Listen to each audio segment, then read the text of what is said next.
Paano si Andrea, Miguel? Bulong ni Patricia habang umaandar ng sasakyan. I'll talk to her. Sasama ako. I need to know her reason kung bakit kailangan pa niyang gamitin si Kevin laban sa atin. Patricia, ako nang bahala kay Andrea.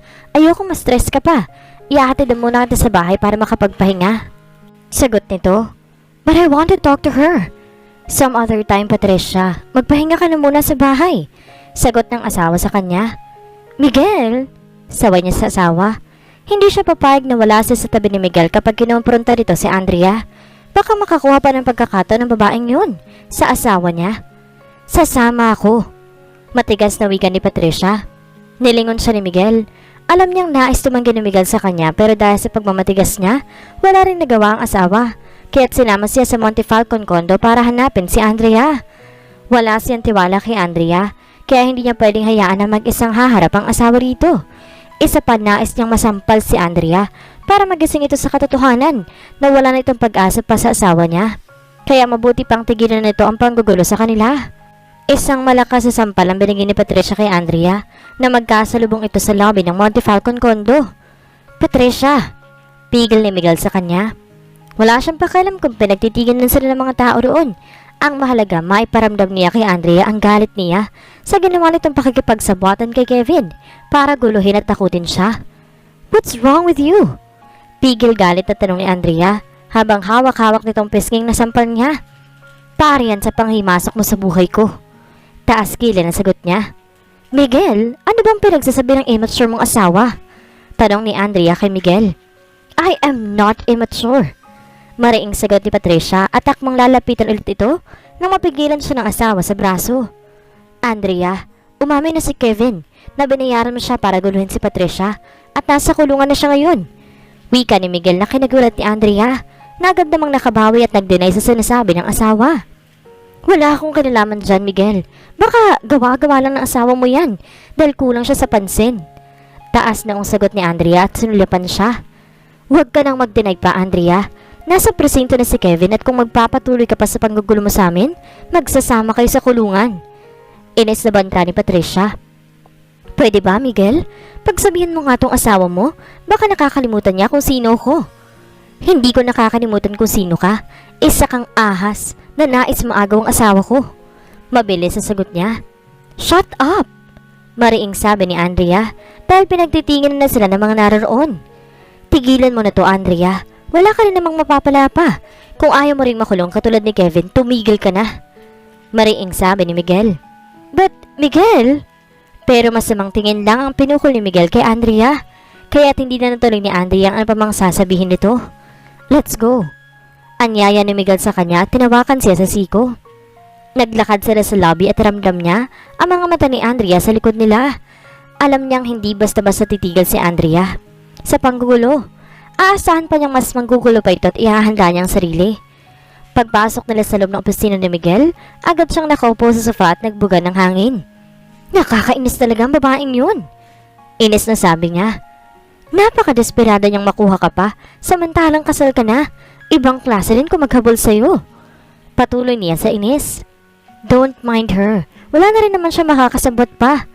Sagot ni Miguel at naupo sa tabi niya. Are you okay now? Tanong ng asawa sa kanya. I am okay, Miguel. Natatakot lang ako sa mga taong nais sumira sa samahan natin. Natatakot ako na baka magtagumpay sila. Amin ni Patricia kay Miguel. Natatakot siyang mawala pa sa kanyang asawa. Natatakot siyang masira ang pamilyang binubuo nila ng asawa dahil sa mga taong nais silang masira. Don't be afraid. I am here. Hindi ko hahayaang masira tayo ng mga tao sa paligid natin. Sagot ni Miguel at hinawakan siya sa kamay. Thank you, Miguel. Pasalamat niya sa asawa at niyakap ito. It is my duty to protect you, Patricia, because I love you more than anything and I will do everything to keep you safe. Buong pusong wika ni Miguel sa kanya na nagpakilig sa puso niya. Miguel never failed her to feel loved. I love you, sabi niya sa asawa. I love you more. Sagot nito, tinawakan siya sa pisngi. You are my everything, Patricia. Bulong ng asawa at tinawid ang pagitan ng kanilang mga labi. Napapikit si Patricia at buong pusong sinalubong ang mga labi ng asawa. Naramdaman niyang ligtas siya at di siya pababayaan ni Miguel kahit anong mangyari. Hindi na pinabalik ni Miguel si Patricia sa opisina. Inihatid na muna siya sa bahay para makapagpahinga at muling bumalik sa trabaho si Miguel paghatid sa kanya. Sinabihan niyang asawa na iwasan nito si Andrea dahil alam niyang hindi pa rin ito titigil. Kung pwede nga lang nabantayan na lang niyang asawa kay Andrea ay gagawin niya. Nangako naman si Miguel na wala siyang dapat ipag-alala kay Andrea. Naisipan niyang ipaghanda ng dinner ang asawa. Nababagot siya kasi at wala namang magawa sa buhay. Kaya naman nagpatulong siya magluto sa kasambahay. First time niyang ipaghahanda ang asawa ng hapunan. Ito rin ang unang beses na siya ang magluluto. Noong nasa isla sila, si Miguel ang nagluluto para sa kanila. Lahat naman yata kayang gawin ng asawa eh. Wala yata itong hindi kayang gawin. Masarap po ba? Tanong niya sa kasambahay nang ipatikim ang nilulutong kare-kare. Masarap po, ma'am. Panigurado magugustuhan po ni sir. Sagot nito. Napangiti siya at siya naman ang tumikim sa niluto. Masarap nga, sabi niya. Matutuwa po si sir niyan dahil matitikman na po niya ang luto ninyo. Sabi nito. Ang swerte po sa inyo ni Sir Miguel. Mabait at masipag po kayo. Patuloy pa nito. Salamat po. Nahihiyang pasasalamat ni Patricia. Dapat yan mag-baby na po kayo ni sir para naman magkaroon ng bata dito sa bahay. Litanya nito. Natigilan si Patricia sa sinabi nito at hindi agad nakasagot. Ilalabas ko lang po ang basura. Paalam nito. Tumango siya. Baby? Bulong niya. Mahigit isang buwan na rin ang pagsasama nila ni Miguel. Naisip tuloy niya kung handa na ba siya magka-baby. Ang mga kapatid ni Miguel may mga kanya-kanya ng anak at sila kaya ni Miguel handa na? Tanong niya sa sarili. Naisip niya bigla kung gumagamit pa ng proteksyon ng asawa sa pagtatalik nila. Wala siya masyadong alam pagdating sa safe na pagtatalik. Isa pa hindi na niya napapansin minsan kung gumagamit pa ng proteksyon ng asawa dahil hindi pa naman siya nabubuntis hanggang ngayon. Samantalang halos araw-araw ang pag-angkin sa kanya ng asawa. Bakit ba hindi niya napapansin yun? Kinahapunan, natuwa si Patricia dahil nagustuhan ng asawa ang inihanda niyang hapunan. Sinabi nitong umalis si Andrea at nagtungo raw ng States. Kung kailan babalik ay hindi rin daw nagsabi. Naisip niyang baka natakot na makulong dahil nagsalita na si Kevin kaya tumakas na ito. Wag na sana siyang bumalik pa. Ismid na wika ni Patricia. About Kevin, he will be in jail for 6 months para maturuan ng leksyon. Much better, para madalan at di na umulit, sagot niya. You are safe now. Wika ni Miguel sa kanya at tinawakan ng kamay niya. Ngumiti siya sa asawa. Wala nang manggugulo pa sa kanila. Makakapagsimula na sila ng masayang pagsasama. Pwede na kaya silang bumuo ng bata? Kanina pang gumugulo sa isip niya ang bagay na yun. Mamaya bago sila matulog, sasabihin niya sa asawa. This weekend, pupunta tayo sa bahay ni Mama at Papa. May konting salo-salo para sa family bonding. Wika ni Miguel sa kanya habang papanhik ng hagdan. Pupunta lahat ng mga kapatid mo? Yes. Actually, every weekend nila ginagawa yun. Dahil nasa honeymoon stage pa tayo kaya hindi na muna tayo niliestorbo. Sagot ni Miguel sa kanya. I see. Ang cute naman. Nakangiting sabi niya. Join me. Anyaya ng asawa sa kanya para mag-shower. Ngumiti siya at di naman niya matatanggihan ng asawa. Isa pa may nais siyang alamin sa pagtatalik nila ng asawa. Pagpasok sa loob ng bathroom, agad siyang dinikit ng asawa sa likod ng pintuan. Sinimulan siyang halikan nito. Kasabay ng paglalakbay ng mga kamay nito sa katawan niya. Nagsisimula siyang halikan nito. Nagsisimula pa lang sila ng asawa pero nagiinit na agad siya. Muli siya nitong hinalikan at masuyo naman niyang tinugon nito ng halik. At ilang sandali pa, narating na nga nilang suktulan.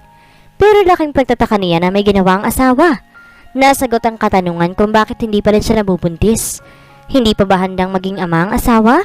Hindi pa ba handang bumuo ng pamilya si Miguel kasama siya? Pero bakit? Hindi ba't mahal naman siya ng asawa? Bakit ayaw pa nitong magkaanak sila? Habang nakahiga, nakagilid si Patricia sa asawa at niyakap naman ito sa kanya. Naramdaman niyang mainit na paghingal nito sa batok niya. Mahal nga ba siya ng asawa?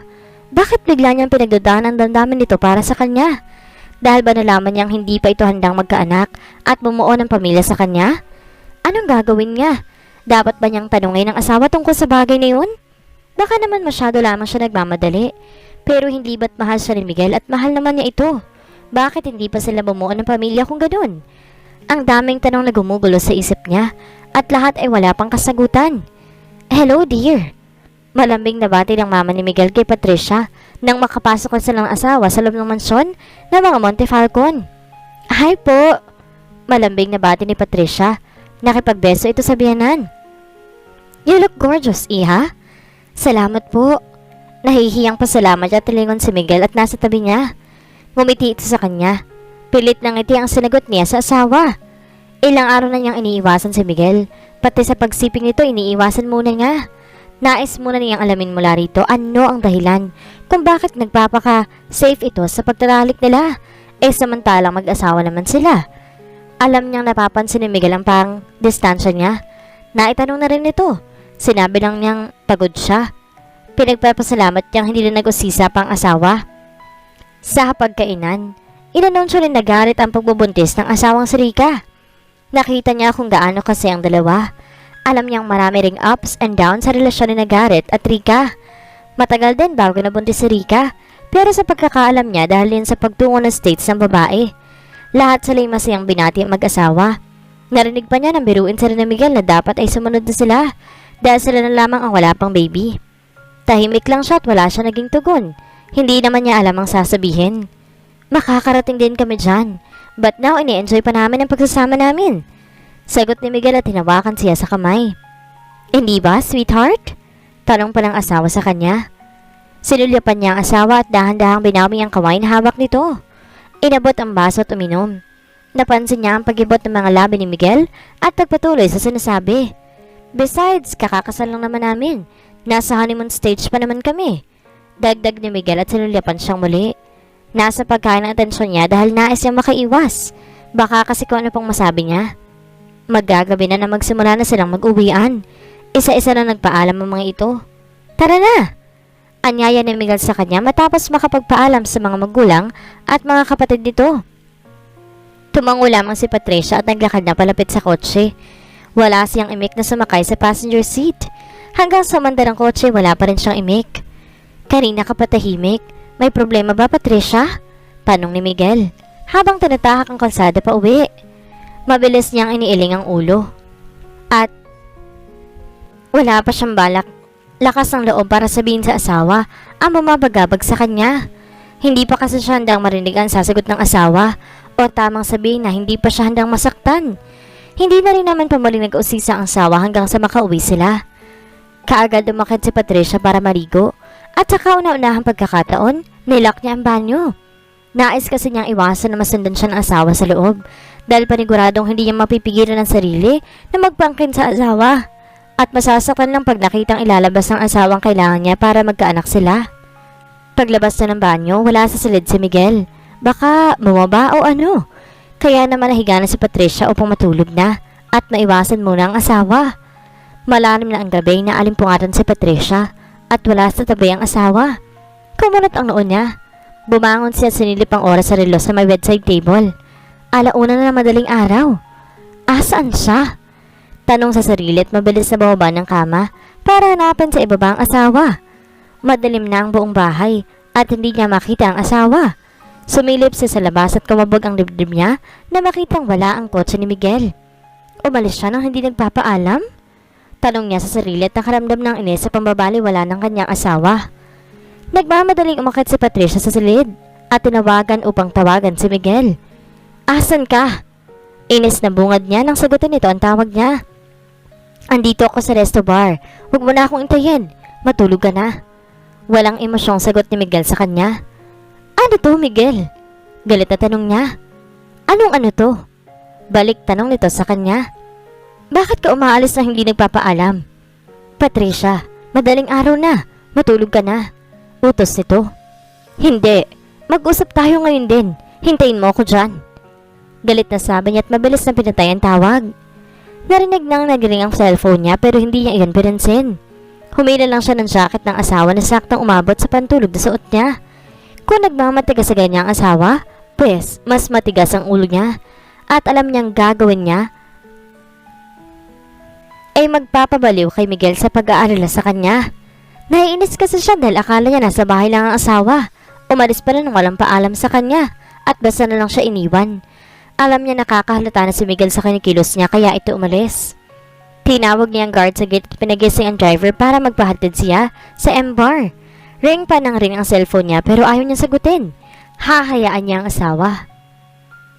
Pagdating sa resto bar, hindi na ganoon karami ang mga tao. Agad siyang sinalubong ni Miguel at hinilas sa braso. Mukhang alam na alam ng asawang pagdating niya. Wala siyang imik nang hilahin siya ng asawa sa braso. Naglakad sila papasok ng opisina nito. Pagkapasok sa loob, agad nilak ni Miguel ang pintuan at sinara ang mga blinds para walang makakita sa kanila sa loob.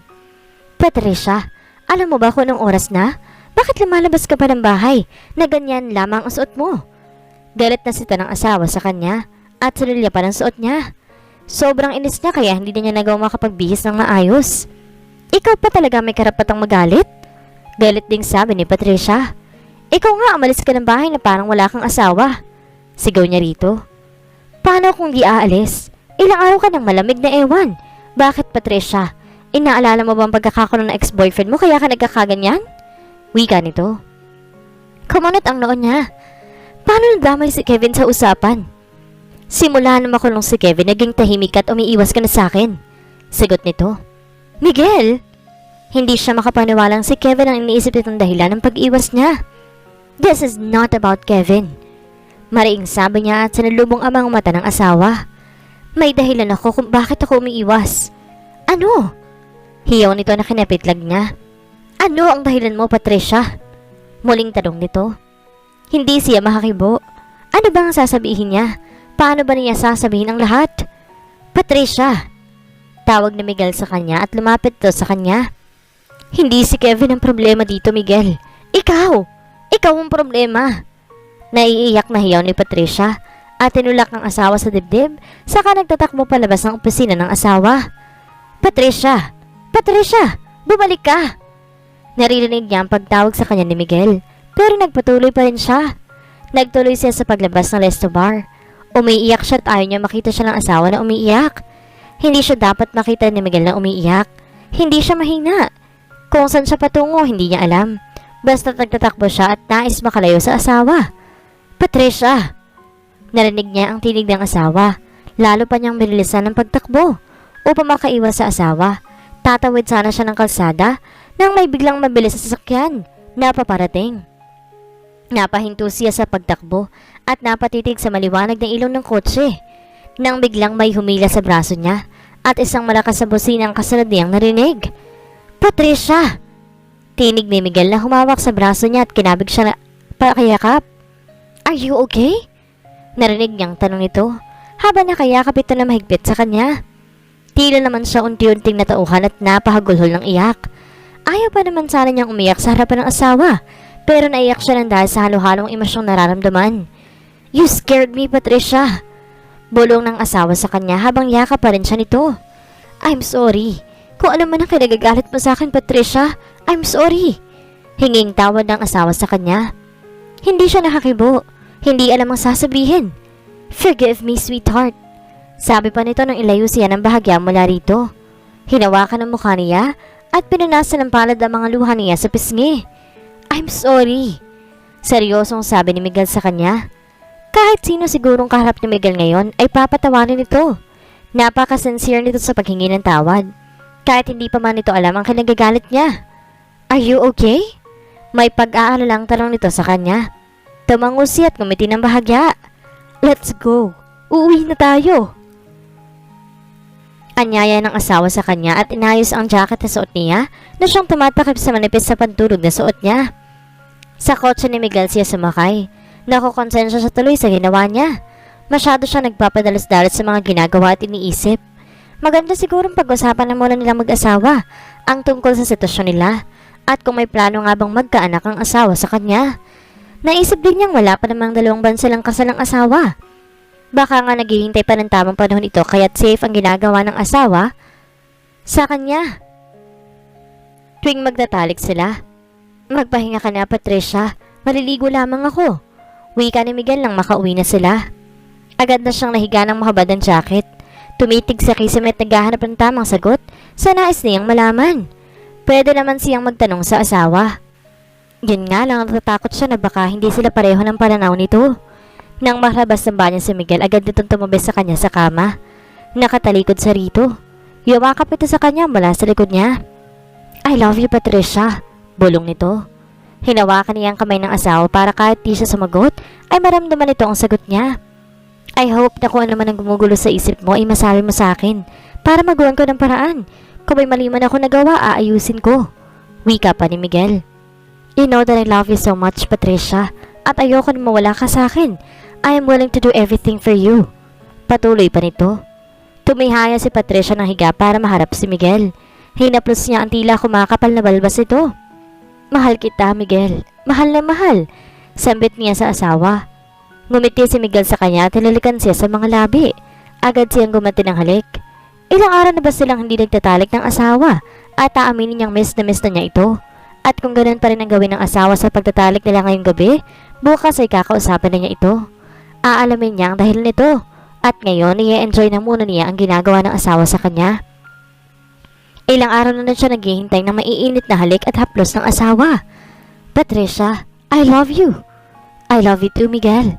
I love you. Buong pusong wika ni Patricia sa asawa. Susunduin kita mamaya. Mag-dinner tayo sa labas. Wika ni Miguel nang ihatid dito sa opisina nito. Sige. Sagot ni Patricia na medyo matamlay pa rin. Hindi gaya ng dati. I love you. Wika pa ni Miguel at tinalikan sa mga labi ang asawa. I love you. Sagot naman ng asawa sa kanya. Ngumiti siya at bumaba ng kotse para pagbuksan ng asawa. Magpahanggang ngayon wala pa ring linaw kung anong dahilan sa pagiging matamlay ni Patricia sa kanya. Although ginagawa naman niyang lahat para maayos ang pagsasama nila, wala naman siyang ibang maisip kundi si Kevin na nasa kulungan na ngayon. Naisip niyang baka may feelings pa rin si Patricia sa ex ito, kaya ito nalulungkot ngayon at nalamig sa kanya. Kagabi may nangyari sa kanila at inakala niyang okay na ang lahat sa kanila. Pagising niya, ramdam na naman niya ang panlalamig ng asawa sa kanya. Bagay na talagang kinababahala niya. Mamaya magdi-dinner sila ng asawa. Baka sakaling magbago ng mood ang asawa sa kanya. Hindi kasi siya sanay sa ganitong sitwasyon nila ni Patricia. Sanay siyang lagi silang masaya at nagkakasundo ng asawa. Sana maayos pa niyang lahat bago patuloy ang manlamig sa kanyang asawa.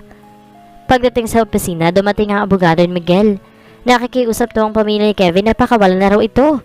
Nasilaw daw naman si Kevin sa malaking alagang binigay sa kanya ni Andrea. Kilala naman niya si Kevin, walang hindi gagawin basta para sa pera. Kaya siyang si Patricia kung mahal pa rin nilang lalaking yun. No, kailangan niyang madala. 6 months is enough sa ginawa niyang panggugulo sa asawa ko. Matigas na wika ni Miguel. Kung pwede lang na ikulong ng panghabang buhay ang lalaking yun, ay gagawin niya. Nais din niyang kasuhan si Andrea sa pakikipagsabuatan nito kay Kevin.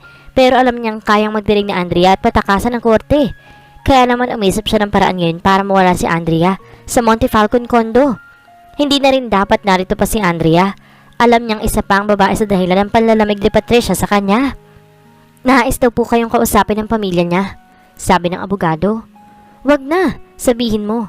Hayaan na muna nilang pagbayaran ng anak nila ang kasalanan nito. Galit na sagot ni Miguel sa abogado.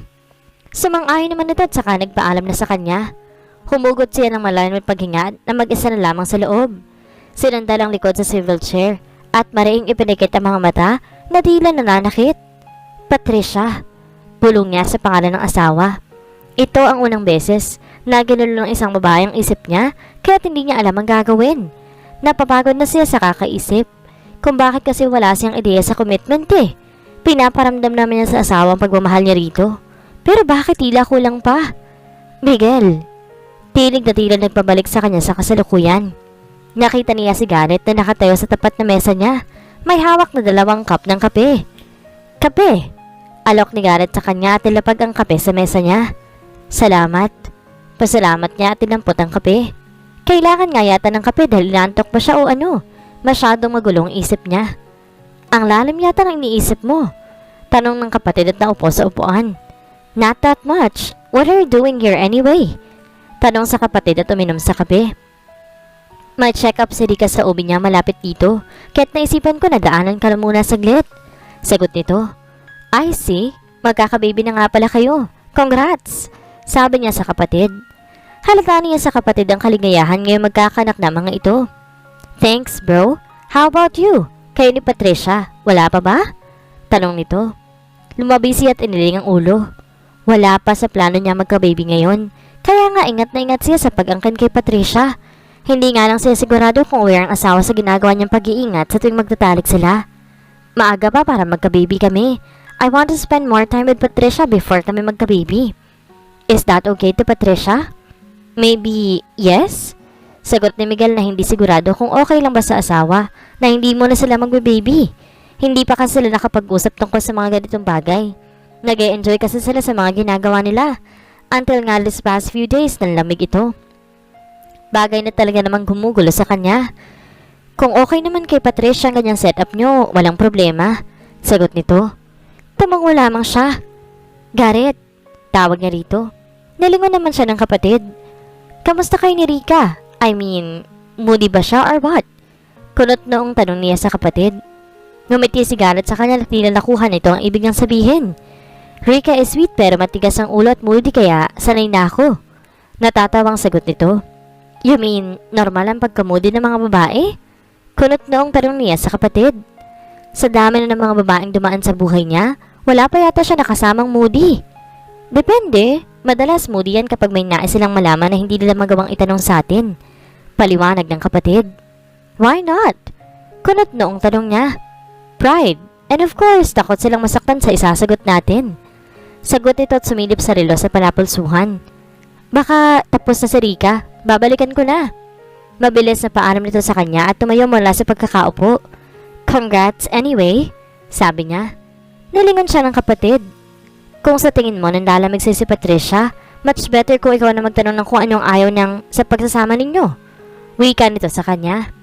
Tumango naman si Miguel sa kapatid. Sabayan mo ng sweet nothings, ang romantic dinner, gifts, flowers. Lahat ng mga corny gawin mo para bumalik sa mood si Mrs. Dagdag ng kapatid sabay kindot pa sa kanya at nagtuloy na sa paglabas ng pintuan. Napangiti naman si Miguel at iniling ang ulo. Gagawin niya lahat ng sinabi ng kapatid. Wala naman masama kung itatry nga niya ang mga corning bagay na ginagawa ng mga lovers. Isa pa nagawa na niya magbigay ng flowers, gift, and romantic dinner sa asawa. And he is willing to do it again to win his wife's heart. Ano kaya ang magiging reaksyon ni Miguel kapag nalaman ang biglang panlalamig ng asawa sa kanya? At dito na po nagtatapos ay 15 kabanata ng ating kwento. Maraming salamat po!